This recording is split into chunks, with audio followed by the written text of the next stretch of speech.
What's up guys? This Godox tube light right here has been a very faithful companion for me for the past couple of years.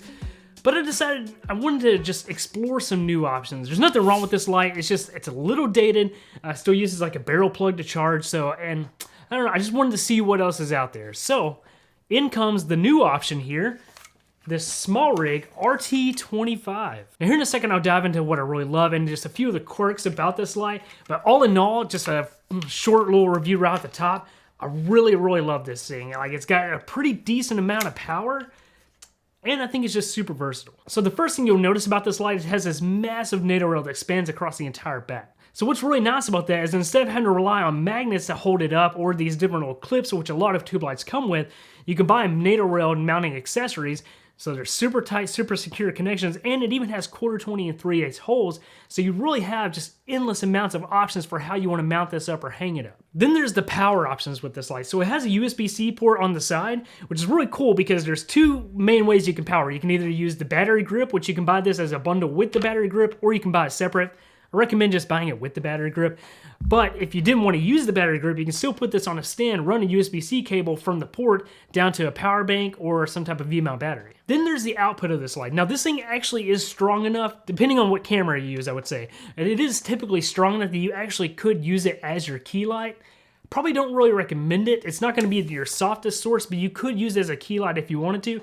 But what I really think this works very well for is using it as a hair light, or if you're going to do specific product lighting. So I have some examples right here of some product lighting I did on some billet parts, and especially if you pair it with the barn doors, you can make a really good harsh slice of light that kind of beam across anything and add some good movement, some good motion, especially if you're shooting it locked off on a tripod.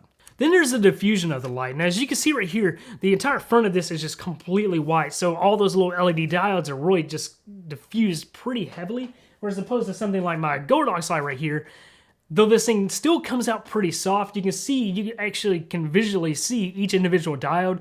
Definitely doesn't make it very flattering for skin, whereas this one is a lot more flattering for skin, and it's super well diffused while still having a pretty high output. And then there's the barn doors. Now I know this is probably like a weird thing to be excited about, but the fact that you can just remove it by pushing in these little clips right here and just sliding it right out, it makes it a lot easier. There's not like this whole system, whereas like with this Godox light, you can see you actually have to slide these pieces up off of here, and then if you want to use the other side for RGB, you got to flip it around. It's a pretty big hassle taking these barn doors off on this one, whereas opposed to this, it's just super freaking fast. You just push in those buttons.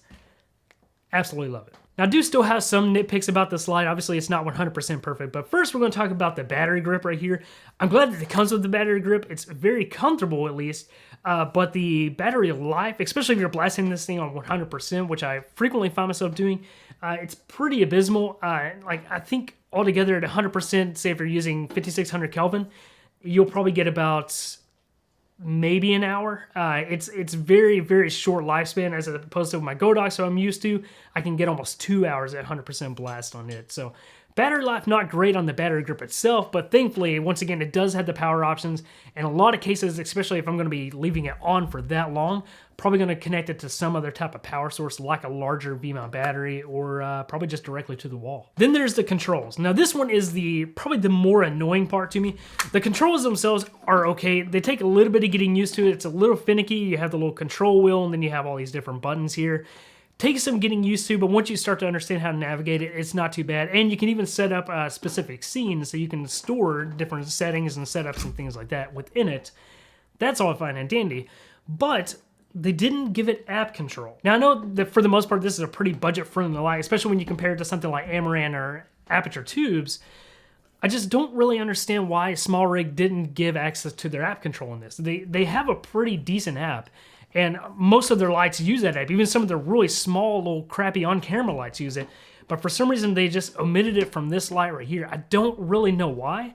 Especially if you're using this in a situation where you're setting it up for like a hair light, like back behind your subject, and you have it mounted up pretty high, it would be much better to have actual app control. Even the Godox, pretty old as it is, it doesn't have app control, but you can buy a separate remote at least. So you have some type of wireless control over that one. This one, you just have to set it right before you put it up, which is not the end of the world. It's just a bit of a frustration to me. I don't understand why they didn't give it their own app control. All right, so I guess the biggest question would be, should you pick this up? Is this thing worth picking up? and kind of what situations or what scenarios is this thing gonna be best used for. So as I mentioned early in the video, I really like this thing for products, and especially when you're shooting something small, it's kind of hard to get a lot of camera movement on there. So if you have your camera locked off, you can use this to kind of sweep some light across the object and create some really cool dynamic looking shots.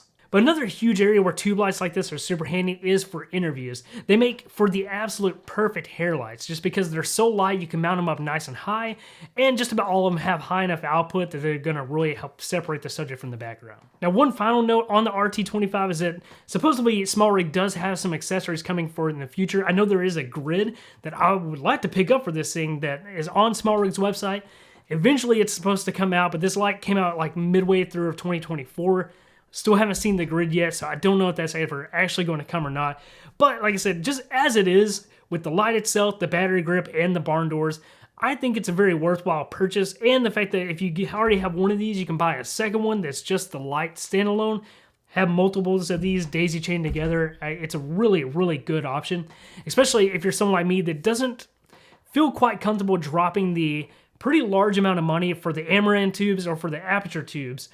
This is a very solid option. This is an incredibly budget-friendly option that I think will work for most people. Anyways, that's a review for a light. So if you want to check it out, click the links down below. Help support the channel, you know, all that crap and everything like that. Hope you guys have a great day. See ya.